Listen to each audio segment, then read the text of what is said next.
আজ আমাদের ন্যাড়া পোড়া, কাল আমাদের দোল, পূর্ণিমা হয়ে চাঁদ উঠেছে, বলে হরি বল। এটা কখন বলি আমরা সকলেই জানি।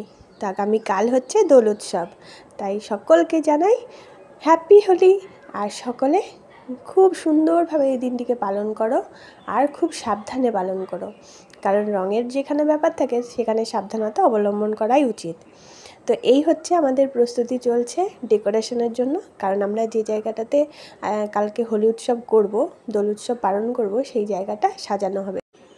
কিছুক্ষণের মধ্যে আমাদের এই কাজটা সম্পূর্ণ হয়ে যাবে। ওদিকে বাঁশ টাশগুলো পোতা হচ্ছে, কারণ হচ্ছে যে বাঁশের মাথাতে এইগুলো বাঁধা হবে, বেঁধে সুন্দর করে সাজানো হবে, যেটা তোমরা পরবর্তীতে দেখতে পাবে। আমি বিয়ের আগে সেইভাবে হোলি কখনো খেলিনি। হ্যাঁ, যখন আমি মেসে থাকতাম পড়াশোনার সূত্রে, তখন আমি মেসের যে বন্ধুবান্ধব ছিল তাদের সঙ্গে খুব হোলি খেলেছি, কিন্তু বাড়িতে নর্মালি সেইভাবে হোলি খেলা কোনো দিনই হয়ে ওঠেনি। হ্যাঁ, বসন্ত উৎসবে গেছি, কিন্তু বসন্ত উৎসব হচ্ছে একটা নিয়মমাফিক কাজ হয়, সেখানে কোনো এই উগ্রতার সঙ্গে রং খেলা হয় না। তো সেইভাবে সেই অর্থে রং খেলাটা খুব মজারই ছিল। এখানে এসে বসন্ত উৎসব এই যে এক জায়গায় আয়োজন করে সকলে মিলে হচ্ছে, সেই জিনিসটা আমার কোনো দিনই আগে হয়নি। তো এই যে এখানে ন্যাড়া পোড়ার জন্য বুড়ির ঘর তৈরি করা হচ্ছে, প্রায় বুড়ির ঘর কমপ্লিট হয়ে গেছে।